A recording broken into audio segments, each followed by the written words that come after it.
Peri engineering, arts and science, pharmacy, nursing மற்றும் physiotherapy கல்லூரிகள் சென்னை இந்தியாவில் சிறந்த உள்கட்டமைப்பு கொண்ட கல்லூரிகளில் ஒன்று. 100% வேலை வாய்ப்பினை உறுதி செய்யும் சாதனை. ஆயிரக்கணக்கான பிற கல்லூரி மாணவர்களுக்கும் வேலை தந்த பெருமை. பெரி, எங்கள் கண்களில் உங்கள் கனவுகள்.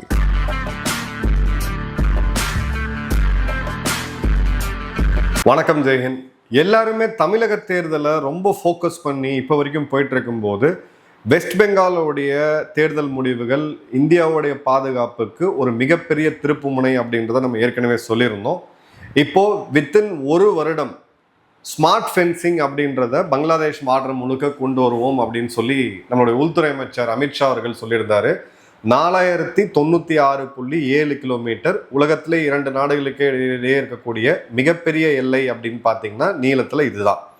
இப்போ இந்த இடத்துல அவங்களுடைய புது முதலமைச்சர் சுவந்து அதிகாரி அவர்கள் அந்த எல்லையில் இருக்கக்கூடிய நிலத்தை ஏற்கனவே பிஎஸ்எஃப்க்கு ஹேண்ட் ஓவர் பண்ணிட்டாரு. அதே மாதிரி சிலிகுடி காரிடரில் இருக்கக்கூடிய மிக முக்கியமான ஒரு பகுதியை அதையுமே இப்போ மத்திய அரசாங்கத்துக்கிட்ட இராணுவத்துக்கிட்ட ஹேண்ட் ஓவர் பண்ணியிருக்காங்க. ரெண்டுமே நம்மளுடைய நாட்டுடைய பாதுகாப்புக்கு ரொம்ப ரொம்ப முக்கியமானது. இதில் ஸ்டேட் சென்ட்ரல் கோஆர்டினேஷன் எல்லாத்த விட ரொம்ப முக்கியம். இப்போ இந்த இடத்துல தான் நம்ம ரொம்ப முக்கியமாக ஒன்று பார்க்க வேண்டியது இருக்குது. அது என்ன அப்படின்னா, இப்போ இந்த பார்டரில் போய் ஃபென்ஸ் போட போகிறது அங்கே இருக்கக்கூடிய சிவிலியன் கான்ட்ராக்டர்ஸ். இது வந்து பிஎஸ்எஃப்க்கு கீழே வருவாங்க. இப்போ நேற்று பார்டர் செக்யூரிட்டி ஃபோர்ஸ் இந்தியாவும் Bangladesh border guards BGB border guards Bangladesh இவங்க 2 பேரும் நேரடியாக மோதிக்கக்கூடிய சூழ்நிலை வந்தது. அந்த சூழ்நிலையில் காரசாரமான எக்ஸ்சேஞ்சஸ்லாம் நடந்த பிறகு இந்தியாவுடைய பிஎஸ்எஃப் வீரர்கள் துப்பாக்கியை நீட்டக்கூடிய ஒரு அடுத்த லெவல் ஆஃப் எஸ்கலேஷனும் வந்தது அப்படின்றத பார்க்குறோம். இது எங்கே அப்படின்னு பார்த்தீங்கன்னா, பிஎஸ்எஃப் மற்றும் west Bengal land department revenue officers வந்து பால்கிராம் லால் மணிராத் இன்டர்நேஷ்னல் பார்டருக்கு வராங்க. Pillar number 806. லால் மணிராத் அப்படின்றது நமக்கு சிலிகுடிக்கு பக்கத்தில் இருக்கக்கூடிய மிக முக்கியமான இடம். இங்கே தான் சைனாவுடைய ஒரு விமானத்தளத்தை கொண்டு வரத்துக்கு ஏற்கனவே பிரிட்டிஷ் காலத்தில் லால் மணிராத்தில் உலகப்போர் 2 பயன்படுத்திய விமானத்தலையத்தை மீண்டும் ஆக்டிவேட் பண்ணுறதுக்கான முன்னெடுப்புகளை பங்களாதேஷ் சமீப காலங்களில் எடுத்தாங்க. இந்த இடத்துல லேண்ட் சர்வே மற்றும் அந்த பார்டர் ஃபென்சிங்கான அந்த மைல்கல் போடுவாங்க. உங்களுக்கு தெரியும், நம்மளுடைய சர்வேயர்ஸ் வந்து அளந்து கல் போடுவாங்க. அதற்காக வரும்போது பார்டர் கார்ட்ஸ் பங்களாதேஷ் அப்படின்னு பார்த்தீங்கன்னா உடனடியாக அவங்க வந்து இன்டர்வீன் பண்ணுறாங்க. 1975 joint India Bangladesh border guidelines படி எல்லை கோட்லேருந்து 150 யார்டுக்கு யாருமே வேலி அமைக்கக்கூடாது அப்படின்றத வந்து குறியிட்டு சொல்கிறாங்க. அதன் பிறகு பார்த்தீங்க அப்படின்னா பிஎஸ்எஃப் அங்கே இல்லாததுனால இந்த சர்வேயர்ஸ் வந்து பேக் அவுட் பண்ணுறாங்க. பேக் அவுட் பண்ண பிறகு இந்த இடத்துல பார்டர் கார்ட்ஸ் மீண்டும் கிட்ட வரும் பொழுது அங்கே பக்கத்து போஸ்ட்டில் இருக்கக்கூடிய பிஎஸ்எஃப் வீரர்கள் கன்னை வந்து பாயிண்ட் அவுட் பண்ணுறாங்க, ரைஃபிள் பாயிண்ட் அவுட் பண்ணுறாங்க. பேசிக்கலாக அது ஒரு வகையான எஸ்கலேஷன் அப்படின்றத பார்க்கலாம். இப்போ இது வந்து பார்த்தீங்க அப்படின்னா பிஎஸ்எஃப் மற்றும் மேற்கு வங்கத்துடைய ரெவென்யூ டிபார்ட்மெண்ட் லேண்ட் டிபார்ட்மெண்ட் வந்து பில்லர் நம்பர் 806 பால்கிராம் பார்டரில் பண்ணணும்னு பார்க்குறாங்க.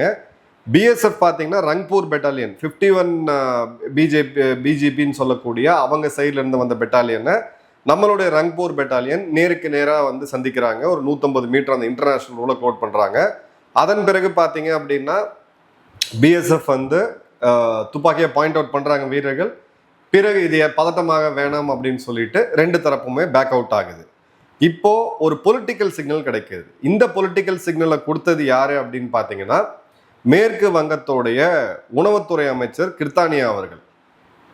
Run back to Bangladesh while you can. இந்த வேலியை போட்டு முடிக்கிறதுக்குள்ள யாரெல்லாம் ஊடுருவீங்களோ எல்லாரும் ஓடுறீங்க, இந்த வேலியை போட்டுட்டோம் அப்படின்னா உங்க நிலைமை மோசமாக போயிடும்னு சொல்லிட்டு ஒரு நேரடியாக ஒரு எச்சரிக்கை கொடுத்துருக்கிறாரு.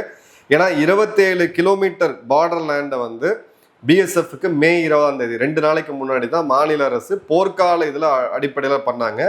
அதே மாதிரி புது முதல்வர் திரு சுவந்த அதிகாரிகளுடைய அவருடைய கட்டளை என்ன, அவங்களுடைய அட்மினிஸ்ட்ரேஷன் காவல்துறை எல்லாத்துக்குமே கட்டளை என்ன அப்படின்னு பார்த்தீங்கன்னா டிடெக்ட், டெலீட், டிபோர்ட். முதல்ல யார் அந்த இல்லீகல் பங்களாதேஷிகள்னு கண்டுபிடிங்க, அவங்களுடைய ஆதார் பேர் ரெக்கார்ட்ஸில் இருந்துச்சுன்னா டெலீட் பண்ணுங்க. கொண்டு போய் பார்டருக்கு அந்த பக்கம் விடுங்க அப்படின்ட்டு கோர்ட்டுக்கு ப்ரொடியூஸ் பண்ண வேணாம் அப்படின்ற உத்தரவு கொடுத்துருக்கிறார். என்ன ஆகும்னு பார்த்தீங்கன்னா, வெளிநாட்டவர் யாராவது பிடிபட்டாங்க அப்படின்னா இந்திய பாஸ்போர்ட் சட்டத்தின் கீழே அவங்க மேலே ஆக்ஷன் எடுப்பாங்க. ஸோ பாஸ்போர்ட் சட்டத்தின் கீழே போலீஸ் எஃப்ஐஆர் பதிவு செய்து அவங்கள கோர்ட்டில் ரிமாண்ட் பண்ணி கோர்ட்டில் வந்து தண்டனை பெற்ற பிறகு அவங்க வந்து ஜெயிலுக்கு போகலாம், இல்லை அவங்க வந்து டிபோர்ட் பண்ணலாம். அதை வந்து காவல்துறை அதிகாரிகள் அவர் ஐயோ எப்படி எழுதுறாரோ அதை பொறுத்து இருக்குது. ஆனால் இப்போ அட்மினிஸ்ட்ரேட்டிவாக லட்சக்கணக்கான பேரை இந்த மாதிரி வந்து நீங்கள் கொண்டு போய் கோர்ட்டில் நிறுத்தணும் அப்படின்னா இந்த ப்ராசஸ் வந்து இதாகும். ஸோ அவங்க ஒரு போல்டான ஒரு முடிவை வந்து அறிவிச்சிருக்காங்க. பிடிச்ச உடனே அவங்களுடைய ஆதார் கார்டாக இருக்கட்டும், ஃபேக் ஐடென்டிட்டி டாக்குமெண்ட்டாக இருக்கட்டும், இல்லை ஒரிஜினல் ஐடென்டிட்டி அவங்க வாங்கியிருந்தாலும் சரி, ஆதார் வந்து சிட்டிசன்ஷிப் கிடையாது, அது வந்து ஒரு அடையாளம். அப்போ அவங்கள வந்து நீங்கள் கோர்ட்டில் ப்ரொடியூஸ் பண்ண தேவையில்ல, நேரடியாக வெளியில் டிபோர்ட் பண்ணுங்க அப்படின்ற செய்திகளை கொடுத்துருக்காங்க. எனக்கு இருக்கக்கூடிய சில முக்கியமான நண்பர்கள் அங்கே இருக்கக்கூடியவங்க பேசும்போது வெஸ்ட் பெங்காலில் மக்களே இந்த அளவுக்கு இதுவரை பார்த்து இல்லாத அளவுக்கான ஒரு போர்க்கால அடிப்படையை நடத்துகிறாங்க. ஏன்னா ஒரு பெரிய நெக்ஸஸ் இவங்க இருந்து இன்ஃபில்ட்ரேட் ஆகி வர்றது ஒன்று. கால்நடை கடத்தல் ரொம்ப ரொம்ப முக்கியமாக ஹரியானாவில் குறிப்பாக கால்நடைகள் இருக்கிறதுல அதிகமாக டென்ஸாக இருக்கக்கூடிய ஒரு மாநிலம்.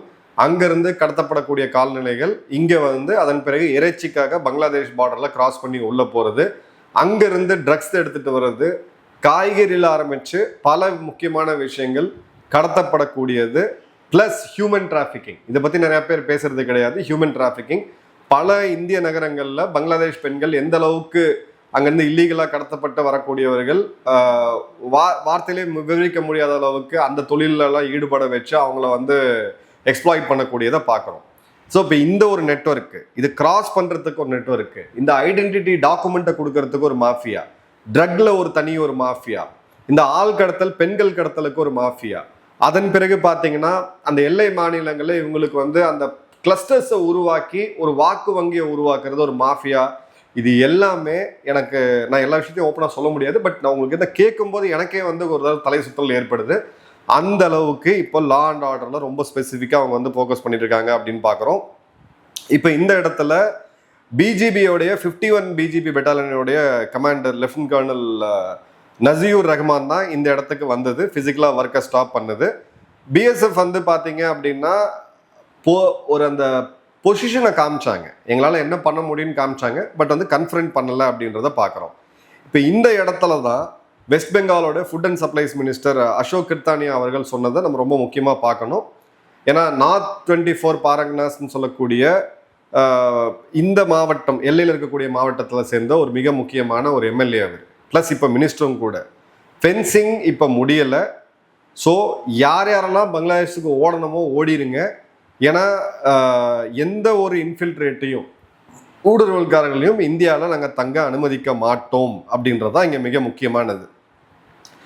இப்போ இந்த இடத்துல ஸ்மார்ட் ஃபென்சிங் பற்றி உள்துறை அமைச்சர் பேசும்போது, ஸ்மார்ட் ஃபென்சிங்கில் உங்களுக்கு கேமராஸ் வரும், சென்சர்ஸ் வரும், உங்களால் வந்து ஒரு சென்ட்ரல் கமாண்டில் இருந்தோ இல்லை ஒரு ரீஜனலைஸ் கமாண்டில் இருந்தோ உங்களால் 24/7 டிஜிட்டலி உங்களால் மானிட்டர் பண்ண முடியும். ஏன்னா ஃபிசிக்கல் ஃபென்சிங்கை ஈஸியாக கிராஸ் பண்ணி வரதுக்கான 100 இது இருக்குது. டிக்டாக்ல ஆரம்பித்து பல தளங்களில் இன்றைக்கி அந்த வீடியோஸை நம்ம தொடர்ந்து பார்த்துக்கிட்டு இருக்கோம். இப்போ ஃபென்சிங் அடிப்படையாக போடுறது smuggling, trafficking, infiltration, smuggling, trafficking, infiltration, இந்த மூணுத்தையும் எஸ்டிஏன்னு சொல்லக்கூடிய இந்த மூணுத்தையும் தடுக்கிறதுக்கு தான் அப்படின்றத பார்க்குறோம். இப்போது மே 9 பதவியேற்ற பிறகு மே 11 சுதந்திர அதிகாரி அவர்களுடைய முதலமைச்சர் அவர்கள் 600 ஏக்கர் பார்டர் லேண்டை 45 நாளுக்குள்ள பிஎஸ்எஃப் ஹேண்ட் ஓவர் பண்ணணும்னு சொன்னது. மே 11 இவங்களுடைய ஃபுட் மினிஸ்டர் இந்த வார்னிங்கை கொடுத்தது. அதே மாதிரி மே 20 27 கிலோமீட்டர் பிஎஸ்எஃப்க்கு அவங்க கொடுத்துட்டு சிஎம்ஓடைய அந்த புது பாலிசி டிடெக்ட், டெலீட், டிபோர்ட், கண்டுபிடிங்க, அவங்களுடைய ஃபேக் ஐடென்டிட்டியை வந்து ரிமூவ் பண்ணுங்க, அவங்கள வந்து தூக்கி வெளியில் போடுங்க. இதுதான் இப்போ இருக்கக்கூடிய புது பாலிசி. ப்ளஸ் இப்போது இந்த பப்ளிக் த்ரெட்டு கொடுக்கும் பொழுது கிரவுண்ட் லெவலில் நம்ம விசாரிக்கும் போது பார்த்தீங்க அப்படின்னா குறிப்பாக ரங்பூர் போன்ற இடங்களில் பல பேர் அவங்களுடைய வண்டி வாகனங்களை விற்றுட்டு அவங்களுடைய அதாவது காரெல்லாம் மாருதி 800 போன்ற காரெல்லாம் விற்றுட்டு இன்னைக்கு அவசர அவசரமாக பங்களாதேஷ் போகிறதா அங்கே இருக்கக்கூடிய செய்திகள் வந்து வருது. இப்போ எத்தனை வருஷமாக அவங்க இங்கே இருந்திருந்தா அவங்களுக்கு வந்து பைக்கு காரெல்லாம் வாங்கி அவங்க இங்கேயே செட்டில் ஆயிருப்பாங்க அப்படின்றதையும் நம்ம யோசிக்கணும்.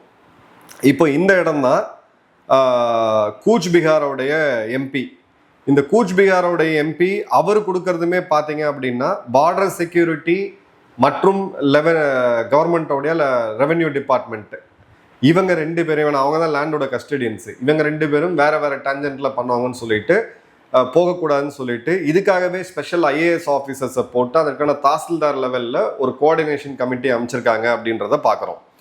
இப்போ இந்த இடம் தான் இந்தியா, இப்போ பங்களாதேஷோடைய ஃப்ரண்ட் என்னன்னு நம்ம பார்த்தோம். கங்கை நதி நீர் ஒப்பந்தத்தை பொறுத்து தான் இந்தியா பங்களாதேஷோடைய உறவு இருக்கும்னு சொல்லி அவங்க ஒரு முன்னெடுப்பு எடுத்தாங்க. இப்போ இந்தியா நம்ம சைடில் இன்ஃபில்ட்ரேட்டர்ஸ், உங்கள் மக்களை நீங்கள் திரும்ப எடுக்கிறதுக்கான வேலைகளை தயவுசெய்து முன்னெடுங்க, இதுக்கு மேலே உங்கள் ஆட்கள் இங்கே தாண்டி இந்தியாவுக்குள்ளே வரக்கூடாது அப்படின்றதுல ரொம்ப தெளிவாக இருக்கிறாங்க அப்படின்றத பார்க்குறோம். இப்போது பிப்ரவரி 2026 இந்த வருடம் சாத்தம் ஹவுஸோடைய திங்க் டேங்கோடைய ஒரு முக்கியமான அனாலிசிஸ் நம்ம கவனிக்கணும். The UNIS government has diversified Bangladesh foreign policy and security ties largely as a response to deteriorating relationship with India. Regional media has speculated about Bangladesh potentially joining an emergency military partnership with Pakistan, Turkey and Saudi Arabia. இந்த Islamic NATO அப்படின்னு சொல்லக்கூடிய இந்த சுன்னி இஸ்லாமியோட அந்த கூட்டமைப்பு, அதாவது பாகிஸ்தான், துருக்கி, Saudi அரேபியாவோட பங்களாதேஷும் சேர்றதுக்கான ஒரு கவுண்டரை வந்து அவங்க எடுக்கிறாங்க அப்படின்ற போது தான் இந்த ஆட்சி மாற்றம் நடக்குது.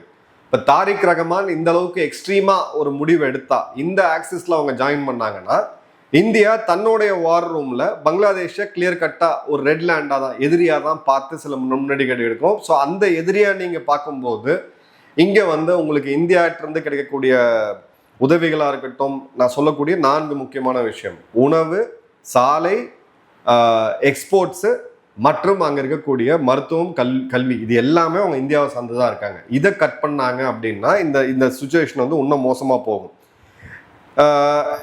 இன்னொரு ஊடகம் டிப்ளமேட் ஜனவரி 2025 சொல்லியிருந்தாங்க, இந்த பிஜிபிக்கும் பிஎஸ்எஃப்க்கும் வந்து பார்த்தீங்க அப்படின்னா மியூச்சுவல் கன்சென்ட்டுக்கு அப்புறம் தான் பார்டரில் வந்து இதை பில் பண்ண முடியும் அப்படின்னு சொல்லிட்டு. ஸ்மார்ட் ஃபென்சிங் அப்படின்றது எலக்ட்ரானிக் சர்விலன்ஸ், உங்கள் நாட்டுக்குள்ளே ஊடுருவி பார்க்கறதுக்கான ஒரு அச்சுறுத்தலாக பங்களாதேஷ் பார்க்குறாங்க அப்படின்னு சொன்னதும், அதே மாதிரி இன்னொரு முக்கியமான திங்க் டேங்க் யுரேஷியாவில் என்ன சொல்லியிருந்தாங்கன்னா ஒரு author, the crisis has taken a dangerous communal turn. India has expressed grave concerns over safety of Hindus in Bangladesh.